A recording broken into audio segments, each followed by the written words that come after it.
A number of years ago, when I was the rabbi of the Jewish Center, an older gentleman, leader of the broader Jewish community, set an appointment to meet with me around this time of year. And I asked him that at this stage in his life, are there any goals that he has not yet achieved, any dreams that he had not yet realized? He said yes, and he began listing them. Interestingly, none of them was tied to his professional life.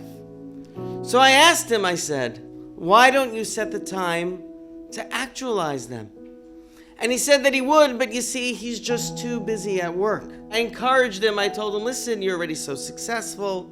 You're financially secure. You're physically able to do these. He said he can't. He can't leave his office. Fast forward the story a few years later, and I bumped into this man on the street. His once healthy frame was now thin and weak. His face was pale and gaunt. And he told me very honestly that he battled a very sudden, potentially life-threatening medical emergency. But now, thank God, he's feeling better. And I thought to myself, what needs to happen to this man for him to realize that there's more to life than his job? Now, if I asked you, does Teshuvah have a place in this story? Often we would say that it does not. What I wish to talk to you about is another kind of Teshuvah. A Teshuvah that's not about sins, but life choices. Not wrong actions, but missed opportunities. That does not focus on the past, but instead looks towards the future. This Teshuvah is not the Teshuvah of Yom Kippur. It's the Teshuvah of Rosh Hashanah. Our lives are governed by decisions we made years ago, and our days are filled with mindless, transitory activities. We forget about the fact that our time is limited. We forget about the meaningful ways in which we could be spending our days. We forget even our own dreams, the dreams we had for ourselves in our younger years. At times, life has a terrible way of beating us down with all of its difficulties, disappointments, challenges, and responsibilities.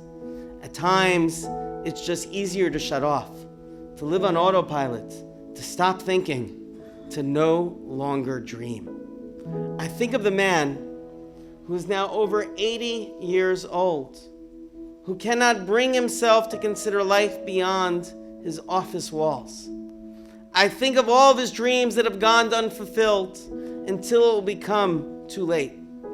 Whether this counts as a sin against God might be an open question, but it certainly counts as a sin against oneself.